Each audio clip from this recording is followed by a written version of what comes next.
7 தமிழ், பொறுப்பும் பொது நலமும்.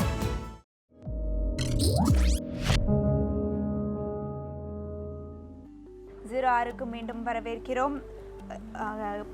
பிரதமர் நரேந்திர மோடி அவர்கள் இலங்கை செல்ல உள்ள நிலையில் அதற்கு முன்னதாக வெளியுறவு அமைச்சர் சுஷ்மா ஸ்வராஜ் அவர்கள் 2 நாள் பயணமாக இலங்கை சென்றிருக்கிறார். இது பற்றியான விஷயங்களை பார்த்து கொண்டிருக்கிறோம்.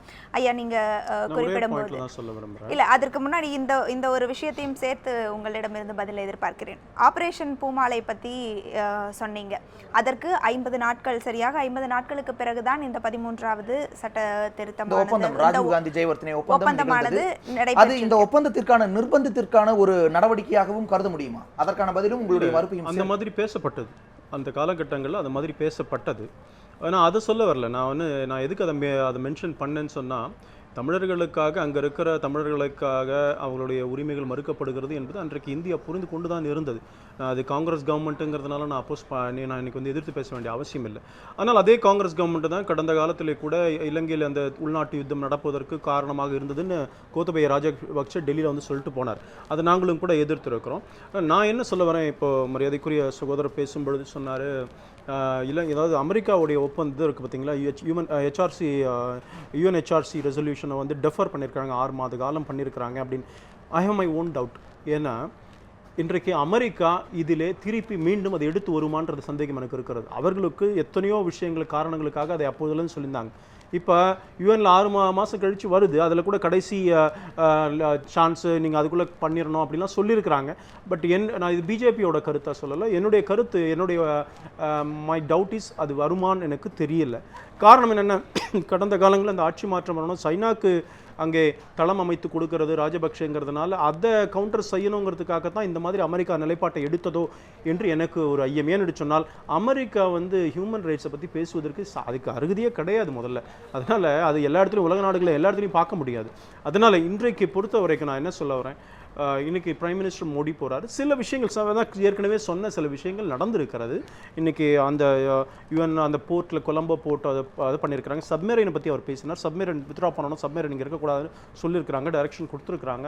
இதெல்லாம் கொஞ்சம் பாசிட்டிவாக பாருங்கள். இந்த மாதிரி நடக்கணும்னு பல விஷயங்கள் நடக்கணும்னு நான் ஏற்றுக்கிறேன். இவர்கள் உடனே நம்பிடுவாங்க, நான் நம்பலை. இந்த விஷயத்தை அவரிடம் கேட்கலாம். நீங்கள் போராடாததையும், நீங்கள் ஆர்ப்பாட்டம் செய்யாததையும், கடந்த ஆட்சி காலங்களில் நீங்கள் எதிர்த்த விஷயங்களை இங்கே செய்யாததையும் அவர் ஒரு விமர்சனமாக முன்வைத்திருக்கிறார். கூடவே அமெரிக்க ஒப்பந்தத்தை குறித்தான ஒரு விமர்சனத்தை முன்வைக்கிறார். விமர்சனமே சொல்லல, அவங்களை நான் பாராட்டுறேன். அவங்களுக்கு ஹிடனா ஒரு நம்பிக்கை இருக்கு. இது விமர்சனம் அல்ல, சந்தோஷம், பாராட்டுகள் என்றும் குறிப்பிட்டிருக்கிறார்.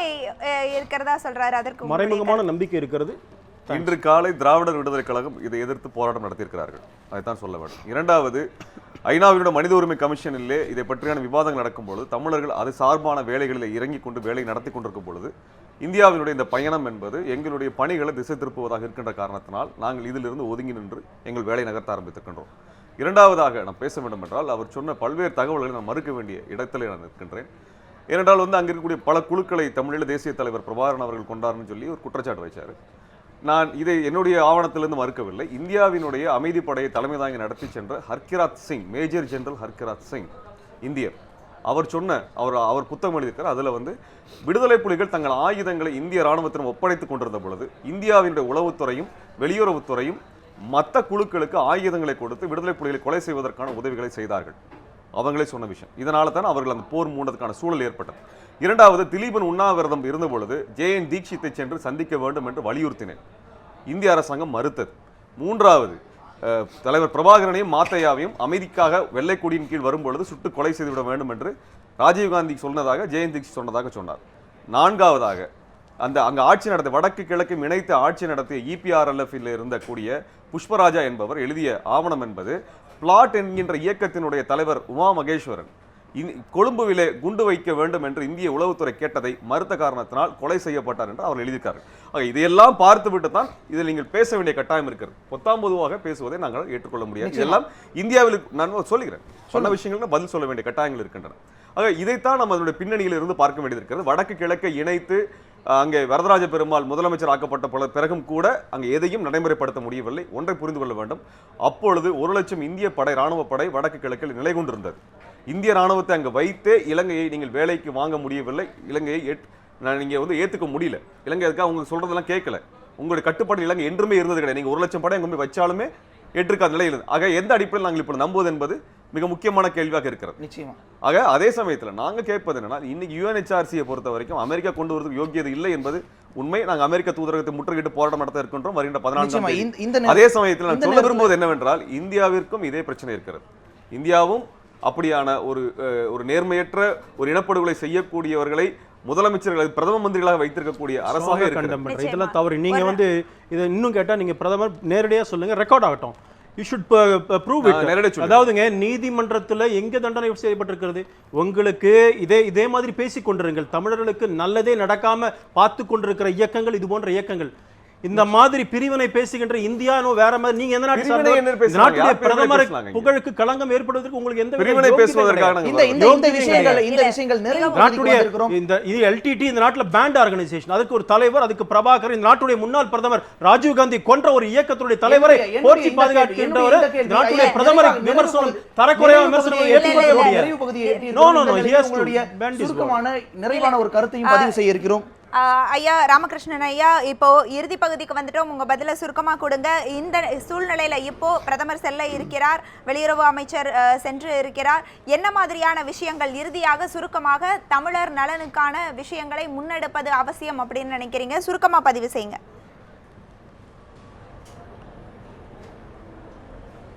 பிரதமர் மோடி இலங்கை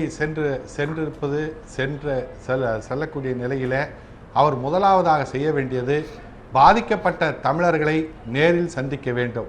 போகின்ற போது சிங்கள இராணுவத்தை அழைத்து கொண்டு போகக்கூடாது.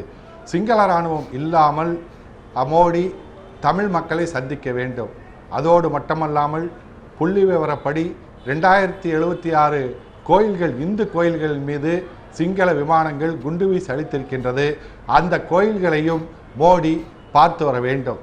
அந்த நிலை ஏற்பட்டால்தான் உண்மையை மோடி புரிந்து கொள்ள முடியும், தீர்வையும் அவர் பார்க்க முடியும். நிச்சயமாக நீங்க மூவருமே அரங்குக்கு வந்து உங்களுடைய கருத்துக்களை பகிர்ந்துகிட்டமைக்கு மிக்க நன்றி. நிச்சயமா இவர்கள் குறிப்பிட்டது மாதிரியான தமிழர்களுக்கு நலன் பயக்கக்கூடிய தமிழர் பகுதிக்கும் பிரதமர் சென்று அங்கு நேரில் பார்வையிடும் பட்சத்தில் அவர்களுக்கு சில நல்ல விஷயங்கள் நடக்கும் என்பதே அனைவரோட எதிர்பார்ப்பாக இருக்கு. அதையே நாமும் நம்புவோம். நாளை மற்றும் ஒரு 0 6 சந்திக்கிறோம். வணக்கம்.